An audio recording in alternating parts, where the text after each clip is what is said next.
Fabien, quel regard portes-tu sur cette équipe montpelliéraine et ses principales qualités?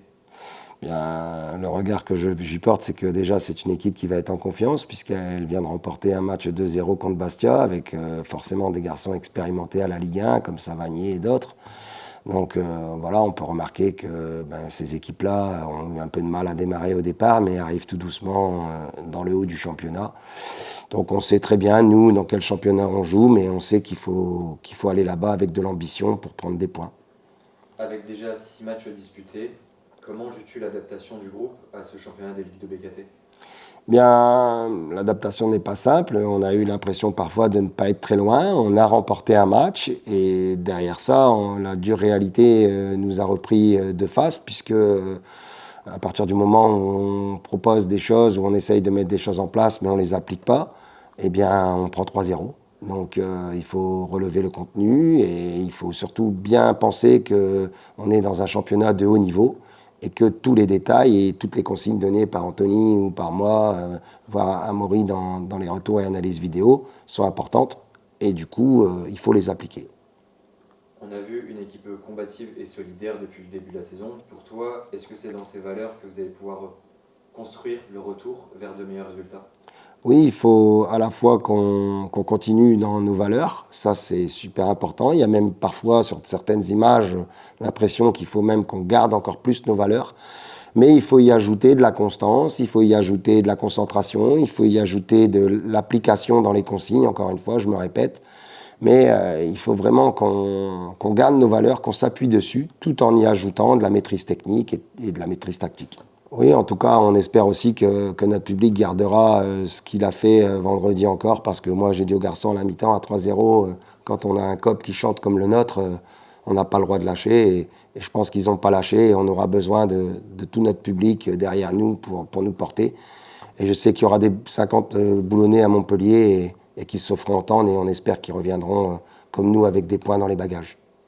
Sony, depuis le début de la saison, on voit une équipe combative et solidaire. Comment juges-tu le travail défensif collectif de l'USBCO? Oui, c'est vrai que je pense que défensivement, on est solide. Je pense qu'on montre vraiment de belles choses, même si sur le dernier match, on a pris 3 buts, mais c'était pas arrivé, je pense, depuis. Ah bon, je crois que la dernière fois, c'était à Aubagne l'an passé, en début de saison, donc ça fait déjà plus d'un an. Donc, mais sinon, non, défensivement, je pense qu'on est costaud et je pense parce qu'aussi il y a de la détermination.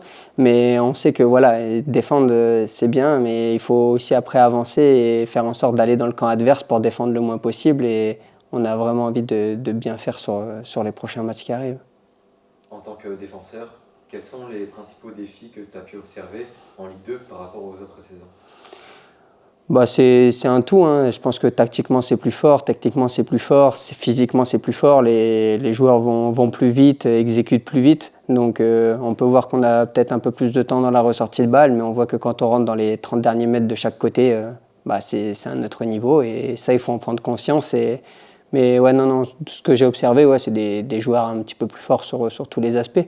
Mais on a la chance avec la vidéo de pouvoir des fois analyser, de pouvoir voir des choses et de pouvoir s'adapter rapidement. On dit souvent que la défense est la base d'une équipe solide. Comment travailles-tu avec tes coéquipiers pour donner de la confiance au reste du groupe? Voilà, après cette défaite face à Pau, comme je le disais précédemment, c'est de retrouver beaucoup de positivité, de prendre conscience qu'on est en Ligue 2, pas parce qu'on a été repêché, parce qu'on a des qualités et parce que l'année dernière, l'USBCO a fini 3e. Et je pense que tous les joueurs qui sont là ont des qualités à faire valoir. Et je pense qu'avec les coéquipiers, on en discute et on essaye de travailler au quotidien, que ce soit avec les coachs, avec le préparateur physique, avec la vidéo. En tout cas, on met tout en œuvre pour être le meilleur possible. Et moi, j'ai hâte que ce petit déclic arrive et que tout le monde prenne conscience qu'on a des qualités à faire valoir et qu'on peut exister dans le championnat. Et enfin, tu es un cadre dans le vestiaire. Quel rôle tu essayes d'avoir auprès des plus jeunes ou des nouvelles recrues?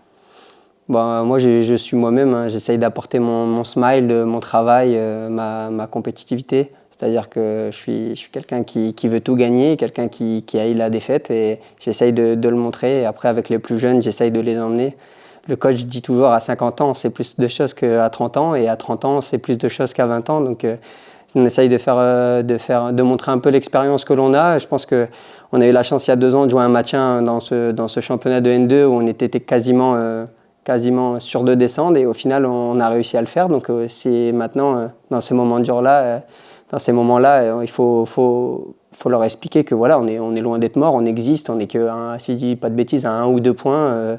Donc l'USBCO existe et je suis là pour le montrer aux coéquipiers et ils peuvent compter sur moi, en tout cas les supporters, pour que personne ne triche dans ce vestiaire.